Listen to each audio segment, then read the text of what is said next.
Good morning, gearheads. Welcome to Speed City F1 on Sirius XM. We are excited for another Formula One race weekend. This is John Massengale sitting in the studio with Les Kaiser, and we're joined by Bob Varsha over Zoom. Mr. Varsha, how are you this morning? I'm doing great, John. Les, good to see you both. And Mr. Morning, Kaiser, sir. you doing all right? Doing great, doing great. Expecting a good race today. This should be fun. Max is a little stirred up this weekend. That's right. Max at his Hey, home circuit. Yes. What were you going to say, Bob?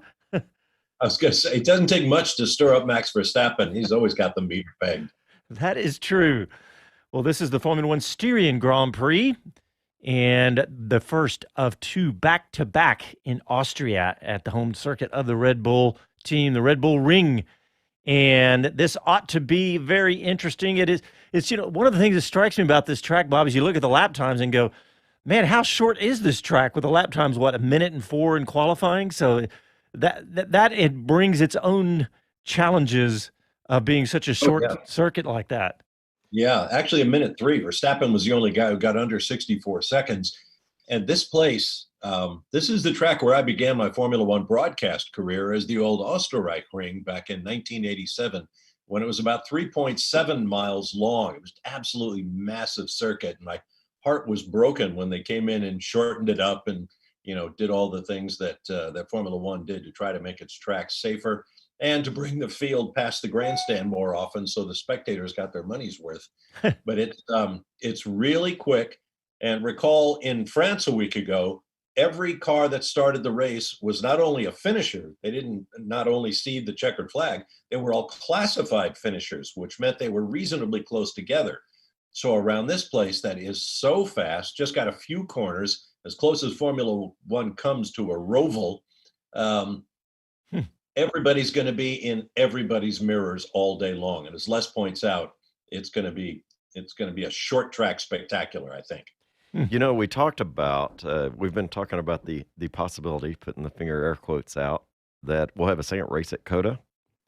This short of a lap kind of is an experiment for me to watch and see, because one of the ideas that I liked was shortening the lap at Coda to a shorter lap for that second race and doing it after dark. Well, let's give out the phone number today in case anybody wants to give their opinion on such a crazy idea. 512-643-5483. 512-643-LIVE if you want to call. Want to call and give us your opinion on what you're expecting today? Give us a shout if you just want to join the show. It's not my craziest idea. Come on. Well, this is the 8th round. I can't believe we're already into 8 rounds. And, we could have, like you're saying, we could have no telling what kind of doubleheaders we're going to have this season because of COVID. It feels like we're kind of getting through that here in the United States, but I know that's not the same way all over the world. So I had somebody ask me, it was like, okay, what's all the talk about doubleheaders in Formula One? I said, well, and why? And I said, well, it's the pandemic. A lot of places are still coming out of the pandemic. That impact has really shook up things. And I said, but if you were going to have two races, it's cheaper to have them in the same place. Though, yes, the audience might be diluted a little bit from first race to the second race. You might have somebody that has to pick one or the other. And so, but nonetheless, operationally, tear down the track and move it and put up another site, with the teams could be a operational savings. yeah, giant circus that the Formula One road show is. It's a massive savings to do that. But hey, guys, let's not forget we have a really exciting young guest on the phone today. We have a 16-year-old American driver coming on. His name is Jack Crawford. You've probably heard of him if you follow Formula One because he races in the FIA Formula 3 in Europe. So the very dedicated Formula One ladder. So he's a Red Bull junior. So we're going to have him on about a half hour to get his take on this weekend, his take on his career. So looking forward to talking to Jack Crawford. But let's talk about the circuit itself. Bob, you said you got some history here. Why don't you give us just a little breakdown on the circuit? Well, it's really, really quick, as I mentioned, just a little over 2.5 miles around. One of the great arguments ongoing, at least in my view, at just about every racetrack I've ever been to, is how many corners are there at any racetrack? Because, there's 2 or 3 answers to that question, I think. And this is one of those tracks where a simple bend in the road brings the total number of quarters to 10. It's actually more of a straightaway to me. My view is anytime the cars have to change direction, then that's a corner and call it one. So let's say we have 10 corners here. They are really quick corners as well.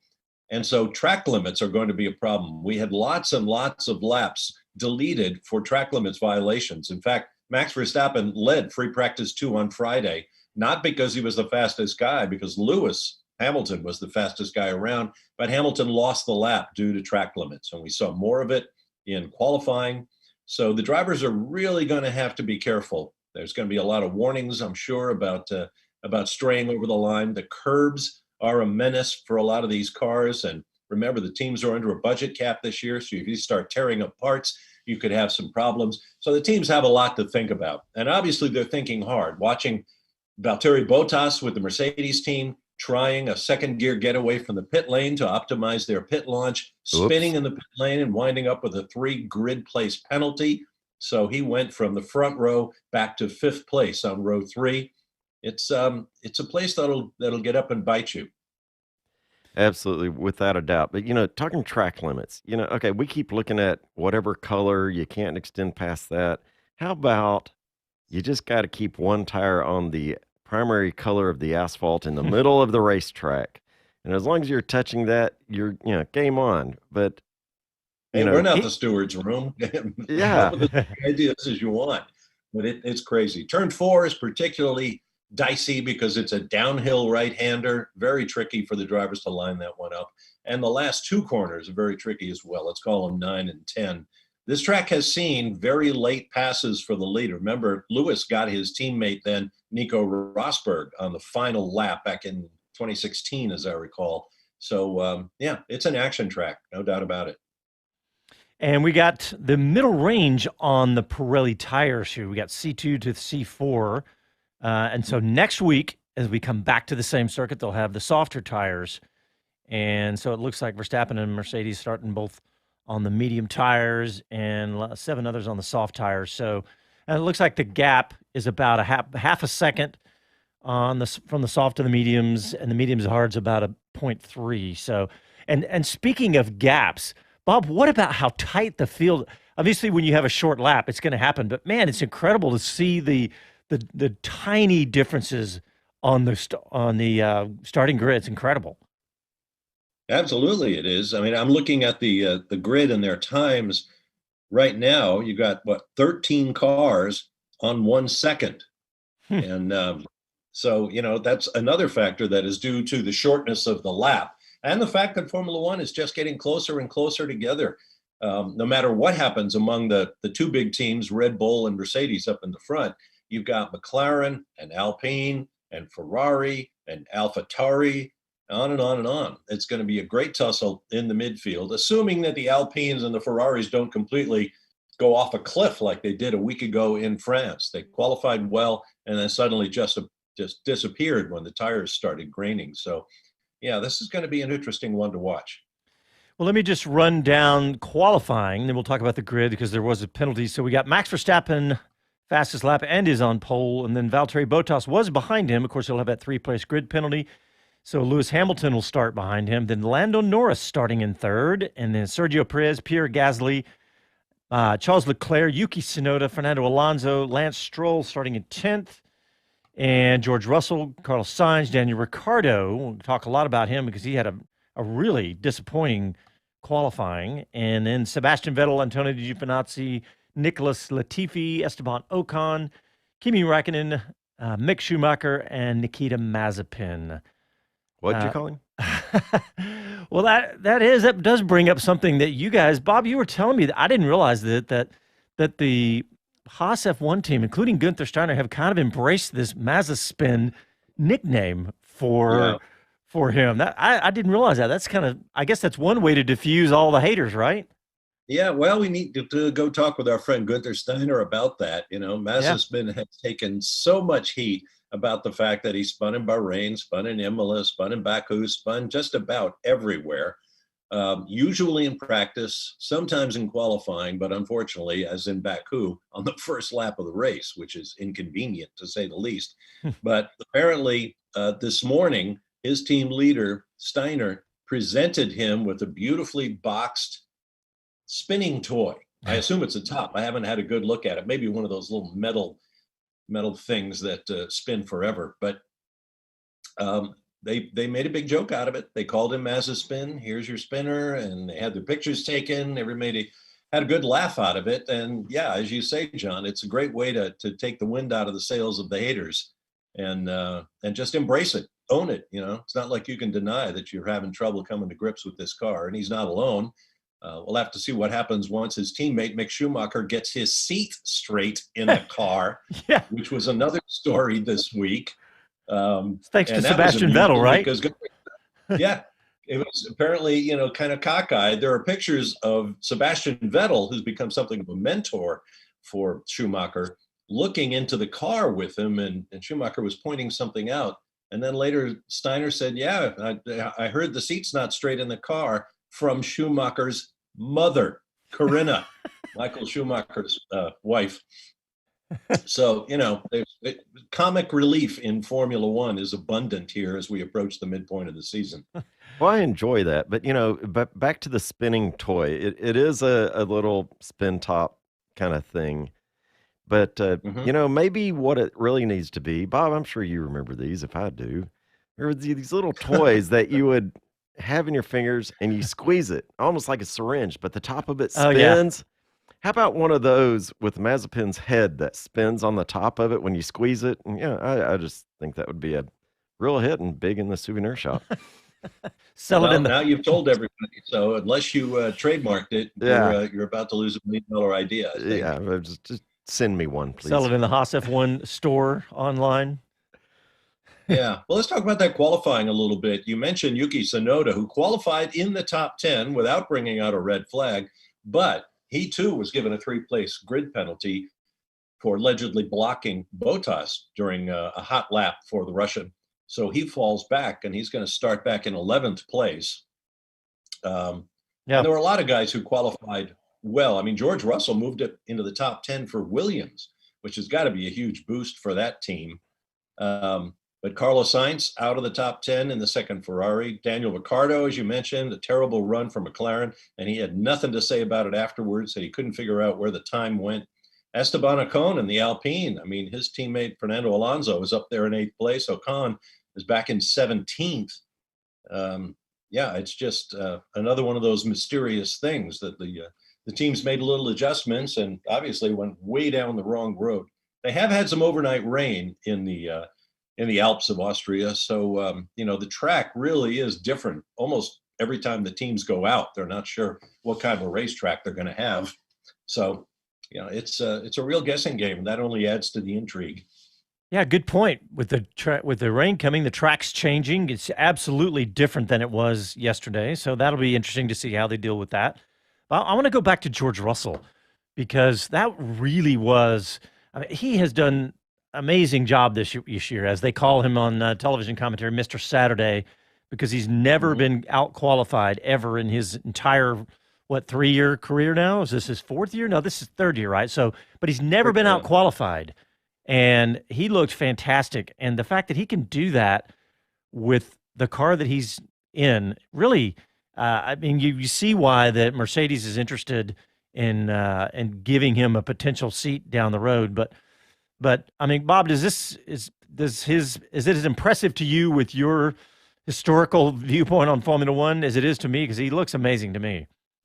Well, he really does. But I mean, we saw him at Baku last year where he stepped in for the COVID-infected Lewis Hamilton and should have won the race. I mean, qualified right up front in an unfamiliar car, dominated the race, and it was only a pit screw up by Mercedes that prevented him from picking up that victory, which would have been such a great story. It was a great story as it is, but that applies even more heat on poor Valtteri Bottas, who's off to the worst start of his Mercedes career and is out of contract at the end of the year. So that's going to be an interesting situation to watch. And speaking of Mercedes drivers, Lando Norris with the McLaren up in third place. He's never qualified in third place Mm. anywhere else in his Formula One career. Now he's done it twice in Austria. So kudos to him on a great job. And Pierre Gasly, who has taken the AlphaTauri, whose roots go all the way back to the days as Minardi.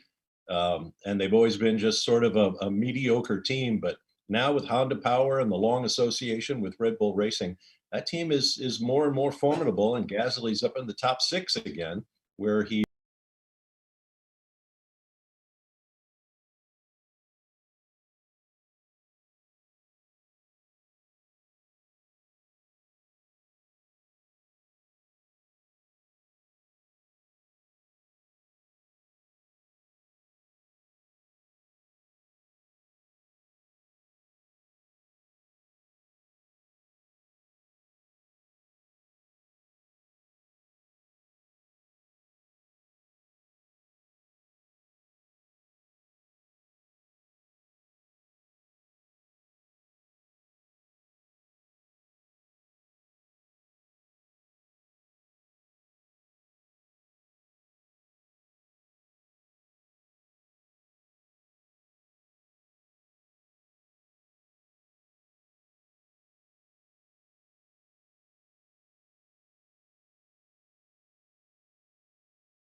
Hi, this is Max Verstappen, and you're listening to Speed City.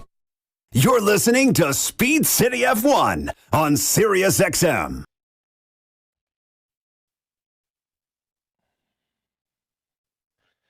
All right, gearheads, welcome back to the show. Let me give out the phone number if anybody wants to call and join the show. 512-643-5483, 512-643-LIVE.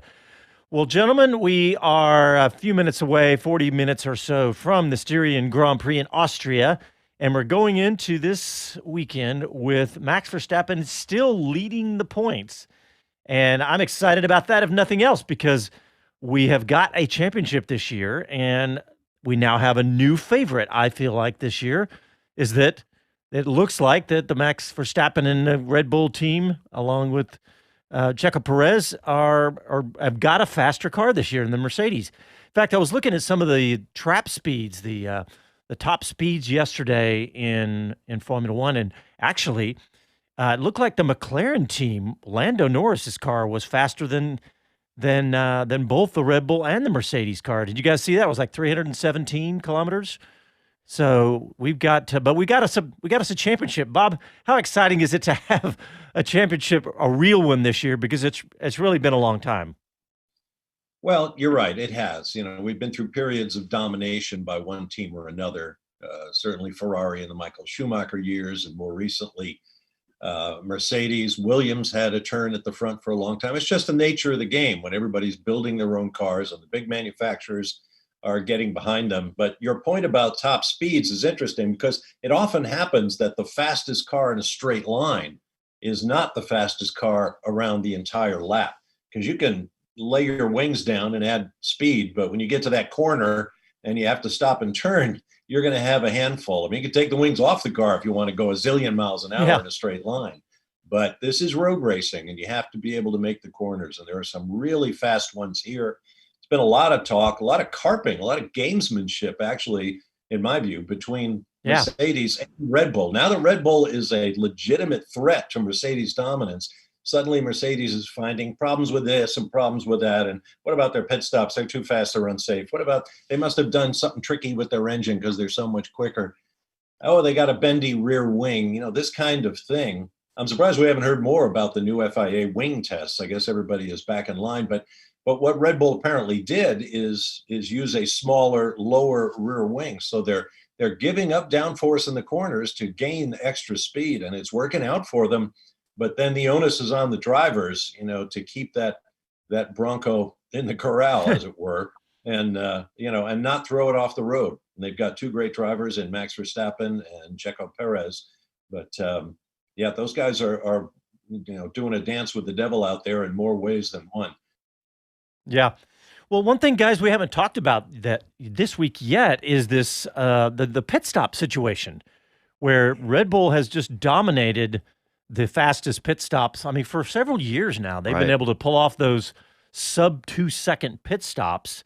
And what made me think of that, Bob, is what you're talking about, this gamesmanship harping between the teams. But because Red Bull is not happy about this, because they have been the fastest at doing these pit stops lately. But Bob, why don't you tell us a little bit about what your take is on what's going on with this?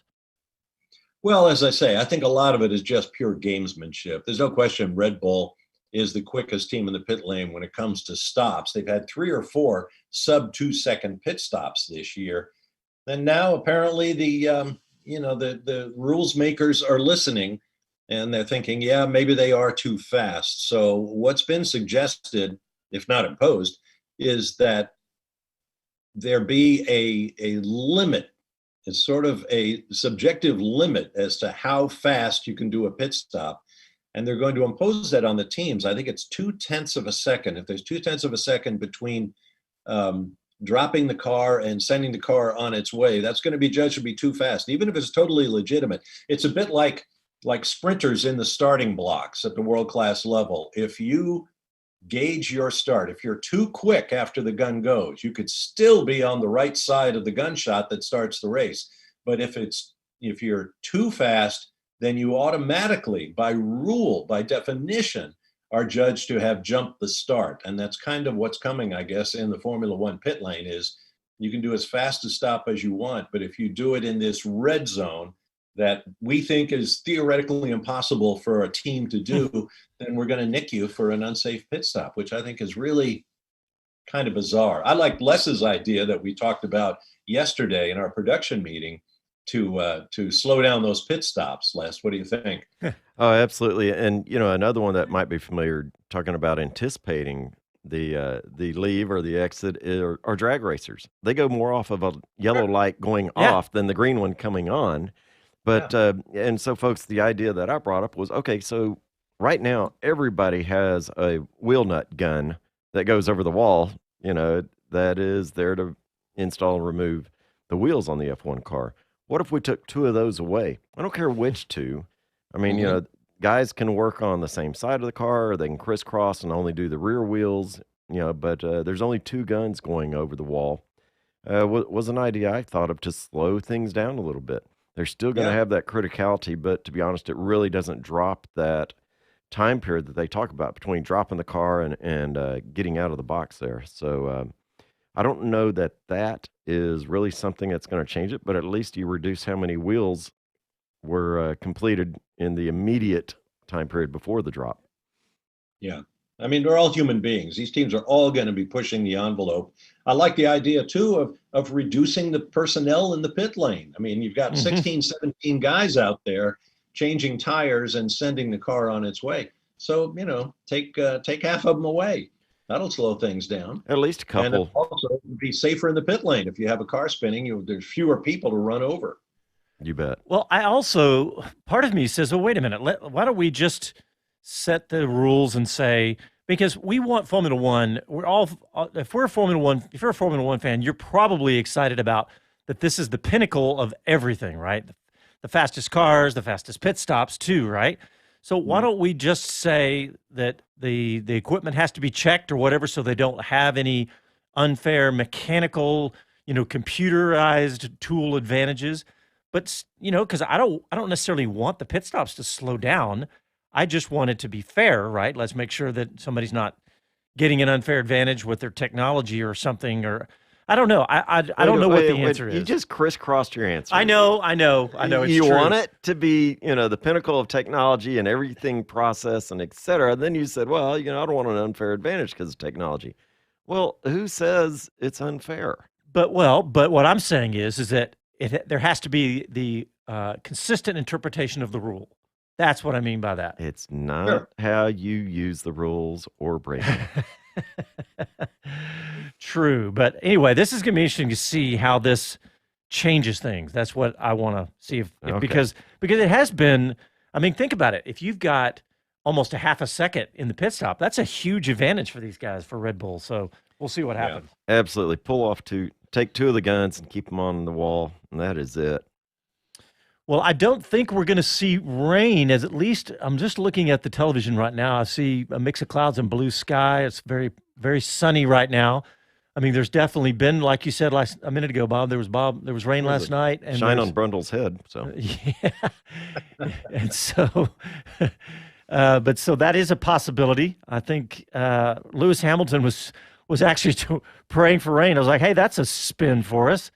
Mr. Hamilton and the Mercedes wanting that, but well, he always likes to, throw in some rain. He has said that before, that he enjoys what rain does to the grid and to the racing.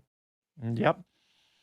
Let's see. We haven't talked about Ferrari at all yet because, man, it feels like the wheels have just come off of Ferrari. Bob, what do you think about their situation?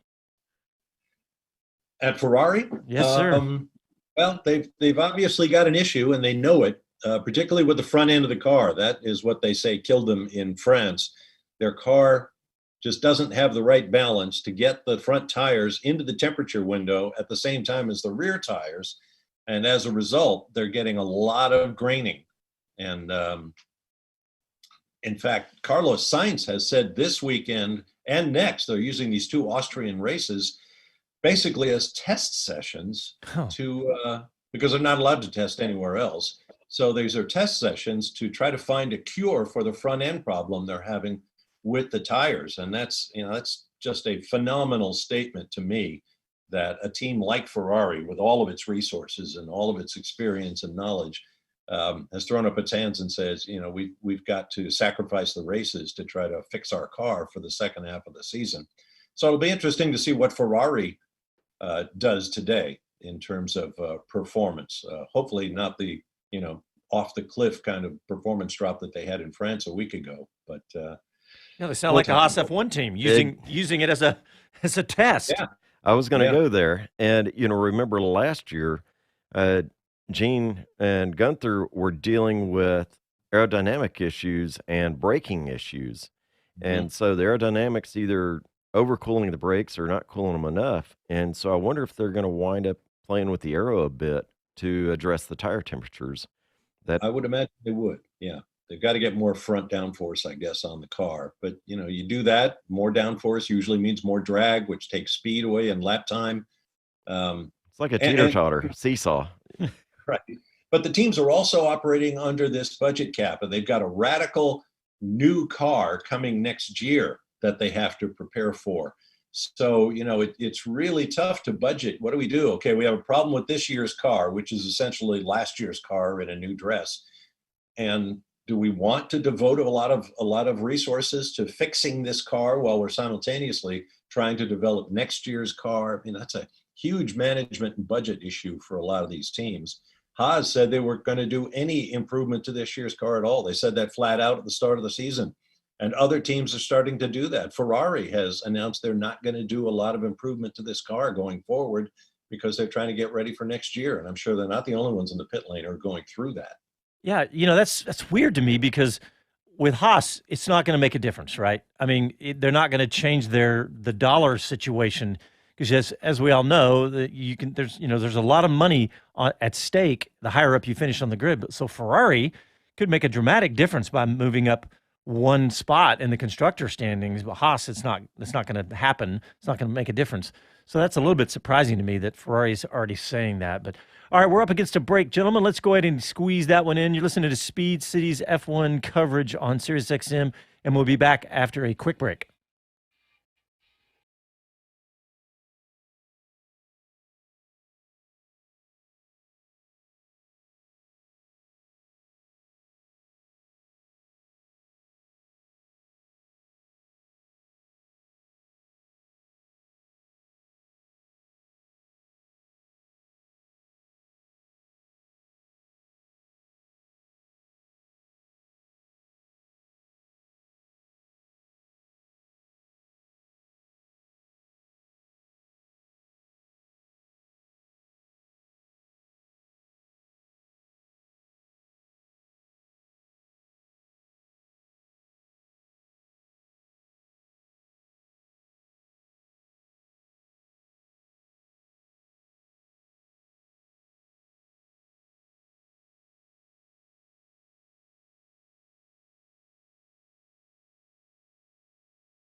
Hi guys, this is Pierre Gasly and you're listening to Speed City.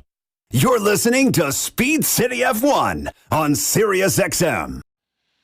All right, welcome back to the show. We're about a half hour out from the Styrian Grand Prix. You can hear the entire race right here on Sirius XM, the ESPN Extra Channel 81, just like every Sunday that we have a Grand Prix. So thank you for tuning in. And we're excited because we have a young American driver in the Formula One ladder that has just joined us. We want to welcome to the show Jack Crawford. Jack, welcome to Speed City. Hi, thanks for having me. Well, thanks for coming on, and thanks for taking the time to do this. A young up-and-coming American driver in the Formula One ladder, racing in the FIA Formula 3 series over in Europe. Where are you this morning or this afternoon for you? Yeah, it's just past lunch here. Right now, I'm currently in Milton Keynes, in the UK. Just have a little bit of time off.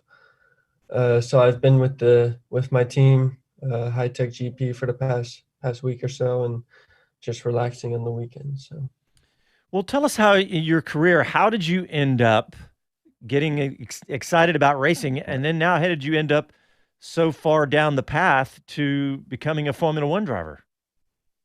Yeah, it's a bit crazy, I think. I mean, you start young, and I guess it's just a hobby. It's for fun. I started go-karting when I was 6 years old, and I loved it. It was tons of fun.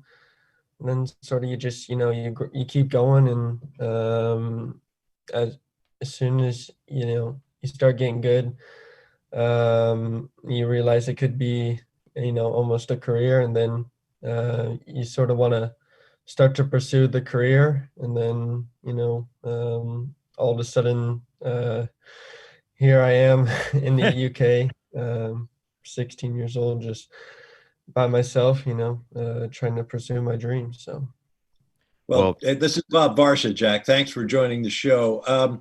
You got a big boost along that career path just past your 16th birthday as a part of the Red Bull Junior program. How'd you come to be involved with Red Bull, and how does that program work for our listeners who may not be familiar with it? Yeah, it's definitely a blessing to have them, for sure. I sort of got into it, I think at the end of 2019. My family got an email from Dr. Helmut Marko saying he wants to meet me. So I went down to Mexico City. There was the Grand Prix that weekend, and I met him. He said he wanted me to do a Formula 4 test in Europe. So, I went over there. I did well, and yeah, that was it. I got onto the Red Bull Junior team, and yeah, I spent my whole last year with Red Bull, and now this year as well. And it's been great. They've helped me a lot. They're supporting me financially, and putting me in the right teams, and with the right people. So yeah, I mean, the ultimate goal with them is to be in their Red Bull Formula One seat. So. Well, one of the things that we always tell our audience is, how do you get into this? How do you get your kids into it if they're showing interest? And Jack is a little more specific because, okay, yeah, he was born in North Carolina, but he got over that and came to Texas. And the great thing is he started off in kid kart racing at 6 years old, floating around Texas, hitting these events. They are here. And, yes, you got to make an effort. But he continued through that. Kind of home base was Houston, all these things. Went to the national event here at the Quarter Midget Oval here in Austin. Been there myself. And continued up through the series. So he's echoing the same thing, but more specifically, it's done in Texas. This is where he started, and he's continued, got a lot of recognition. And that's what led up to that specific recognition from the good doctor there. Yeah, it's definitely. Well, let me ask you this about the call from Red Bull. I wondered if they they're thinking, if all things else being equal, then having an American driver would be an advantage, because the entire sport wants to get more traction in the United States. And let's just face it, Jack, if you were to make it to the Red Bull team, that would be so huge for the entire American Formula One efforts, because I mean, that's really the component that we're missing right now, is having an American driver. We've got a great home for Formula One at COTA. We have an American team now. The sport is owned by an American company. We've got more and more Americans involved, but we don't have that last component. And everybody feels like if we can add a driver, we can finally push the audience level numbers over the top with Formula One. How about that for a little responsibility on your shoulders?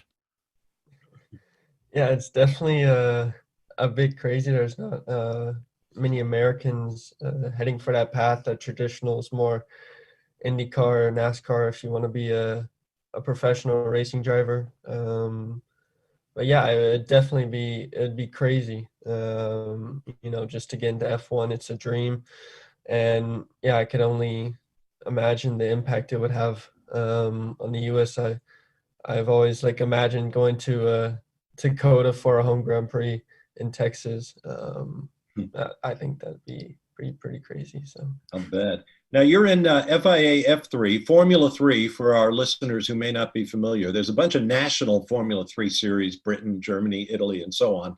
But this is the international Formula 3 series, and you're in there with some pretty famous names. Arthur Leclerc is the younger brother of Charles Leclerc at Ferrari. Jack Doohan, the son of the five-time MotoGP world champion Mick Doohan.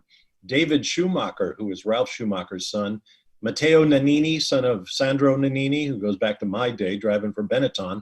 And Enzo Fittipaldi, Emo's grandson. And three other Americans, Juan Manuel Correa, Logan Sargent, Kalen Frederick. What's been the biggest adjustment for you coming into FIA Formula 3? I assume it's a step up for what you were doing previously, and the results that you've been able to achieve in this brief season thus far would suggest that you're having to find your place out there. How would you assess how well you've done thus far and the strength of the competition you faced? yeah, it's a very, very competitive field. I mean, only 1 second is basically covering the top 20, 25, depending on the track. So it's very close. A lot of good drivers. It's a spec series, so it's a bit closer than Formula One, I'd say. Yeah, I made a big adjustment going from F4 straight to this is the most powerful F3 car they have. Mm-hmm. So it was a big adjustment, but during the testing during the winter, I got adjusted well, I think. Yeah, it hasn't been the best season so far. In the first round in Barcelona I got a bit unlucky with strategy during qualifying, so I was just working my way up.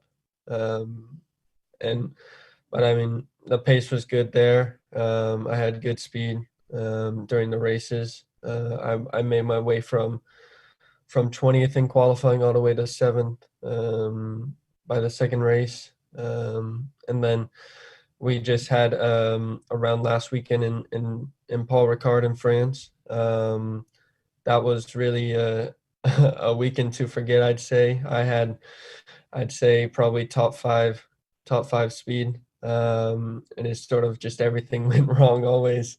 It seemed I had a big mistake in quality costing me at least 10 positions or so. And then during the races, I was just making my way up. And then in the second race, I started in second on the front row, and I stalled.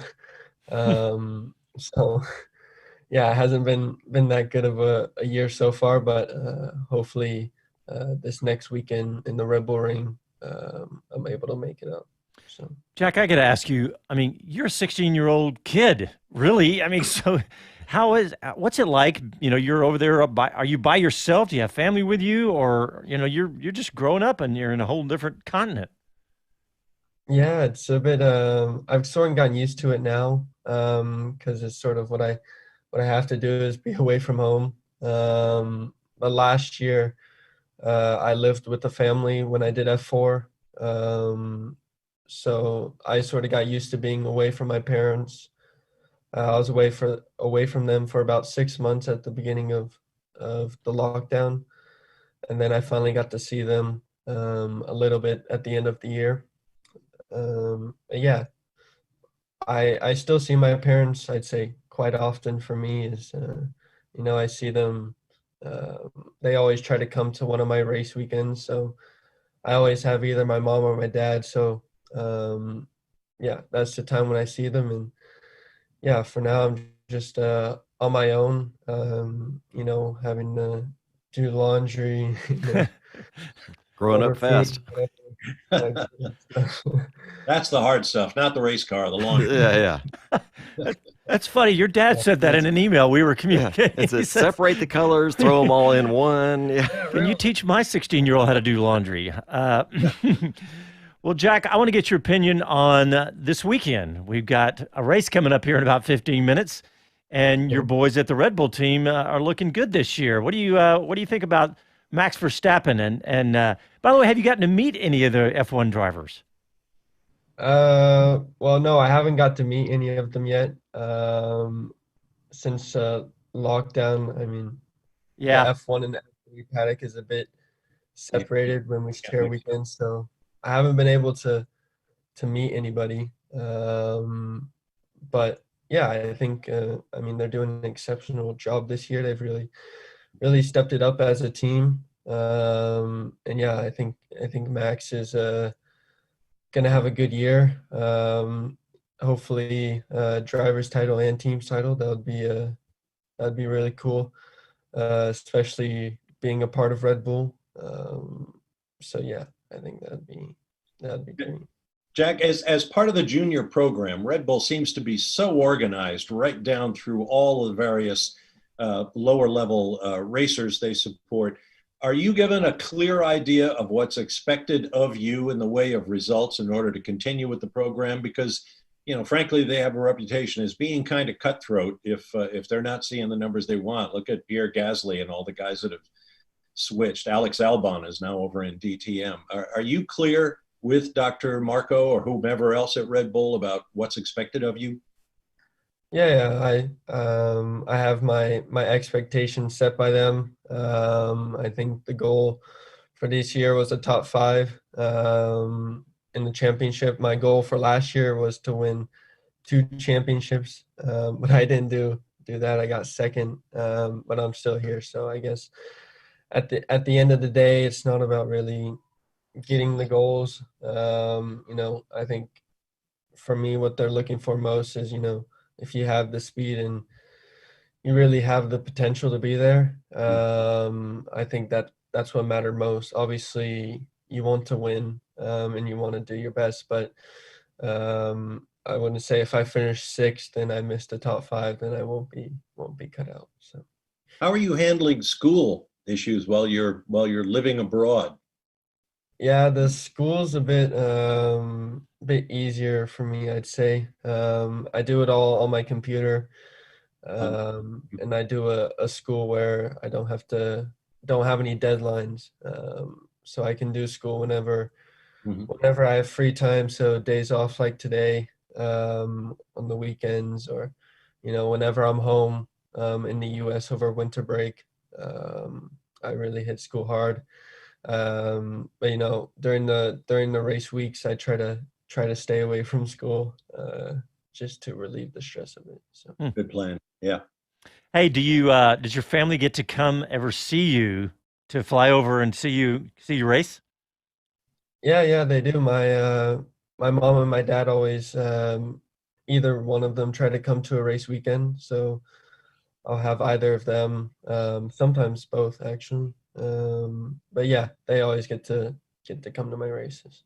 If you have friends back home, I assume that you hopefully stay in touch with. What's their reaction? I mean, do they think you're out of your mind going off around the world to go pursue this racing dream of yours, or are they supportive? What's their reaction? Yeah, I don't have loads of friends since I'm not home much, but the friends I do have, I've known for a long time, and they have sort of seen me grow up into this. Mhm.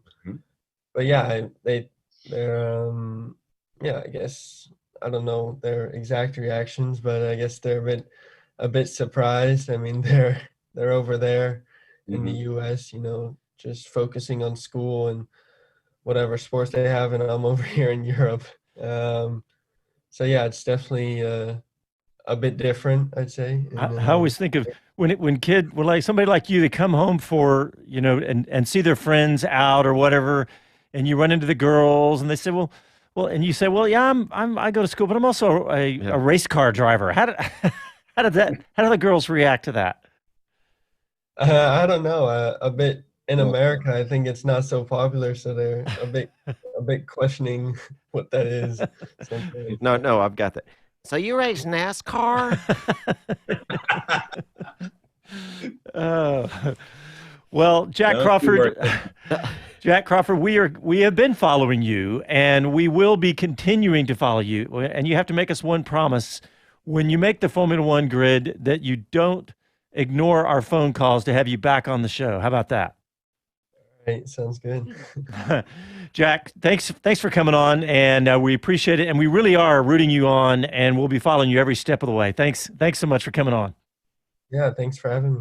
Thanks, Jack. Good luck, Jack. Good luck, Jack. All right, let's go ahead and get a break in, and when we come back, we'll be less than 10 minutes from the Formula One Styrian Grand Prix in Austria. You listen to Speed City F1 on Sirius XM. Back after these messages.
Hello to everyone, this is Gunther Steiner, this is Speed City. You're listening to Speed City F1 on Sirius XM. We got to get Gunther Steiner back on soon. We've had him on lots of times. We've made a great relationship with those guys. I think really they go, there's not that many Americans talking about Formula One, so let's come on Speed City. But hey, guys, let's get a word in from our sponsor. Has your workforce moved from the office or to the home or to the garage or maybe a rented cabin with open Wi-Fi? If your company's expanded outside the office and moved all your applications to the cloud, there's a whole new world of threats you have to worry about, including ransomware. CrowdStrike revolutionized security by harnessing the speed and power of the cloud to identify and stop the most advanced cyber attacks, even those that have never been seen before. So now you can work securely anywhere. Try CrowdStrike Falcon free today and protect your data and employees' data. Welcome to Anywhere. CrowdStrike, we stop breaches. Access the CrowdStrike Falcon platform free at crowdstrike.com/anywhere. anywhere. Man, these guys are in the good timing to be in that business with the insanity that goes on right now. I mean, even little companies are talking about ransomware, and it's weird. I bet you as much data and all that valuable information that we all in every race series now. I mean, it trickles down. I mean, you see it even in the F4 cars. They've got data collection and protecting all that data. That's a great place to be right now. So we want to thank CrowdStrike for sponsoring the show and for sponsoring the Mercedes F1 team. There you go. And for the pace car, the safety car in Formula One. So red safety car with the CrowdStrike on the side. Yeah. And something I heard is it is the first time in recent years that you've seen such a prominent sponsorship on the pace car. Yeah, that's right. It was unusual not to see the silver car. Good point, Bob and Les. All right, guys. So we got about 5 minutes before the start of the race. Let's talk a little bit of strategy. Bob, what are you thinking stops today on strategy-wise? Well, according to Pirelli, the quickest stop is going to the hard tire as soon as you can. As Les mentioned earlier, 3 of the cars in the top 10, the 2 Mercedes and Verstappen, are all on the medium tire to start, because that's the tire they set their best time in Q2 with. The rest of the top 10 are all on the red. So I think tire degradation is going to have a lot to do with the way the pit stops play out. You would think the red tired soft guys are going to pit first, but you never quite know. If the medium tired threesome can go deeper and get on the hard tire as late as possible, we saw in France last week what that can do. But a 2-stop strategy, the way Verstappen played it out last week in France, is also a possibility depending on the gaps you have to the other cars. So with all this gobbledygook said, I think it's going to be interesting to see. It's going to be the typical who gets to the first corner first. And I'm guessing that's going to be Max, because Lewis is on the same tire next to him. He's not going to have a grip advantage. He's going to be on the dirty line on a track that doesn't get, all that much use. And we've talked about the rain, talked about the green racetrack. It's going to be a drag race to turn 1. And I wouldn't be a bit surprised to see some contact. I'm going to say that a big compounding factor to the tire choices and also the pit strategy is the 63-second lap time that we've seen here, that you've really got to be on point in the pit lane. You don't want to go there too frequently, because that's a significant number of laps that you could be jeopardizing as you sat in the pit lane, especially a second time or beyond. And so I think if we do have a melee in lap 1, it wouldn't surprise me to see somebody go immediately onto hards while they're in the pit lane and try to survive at the rest, just to avoid that second pit lane. Yeah, it's just so hard to get away from anybody on this track. The lap is short, the speeds are high. When I made my Formula One TV debut back in 1987, it was on the old long Österreich ring before it was rebuilt into Red Bull ring. And I thought it was going to be a breeze. I mean, I'd done 24-hour sports car races, a 90-minute Formula One race. How tough's that going to be?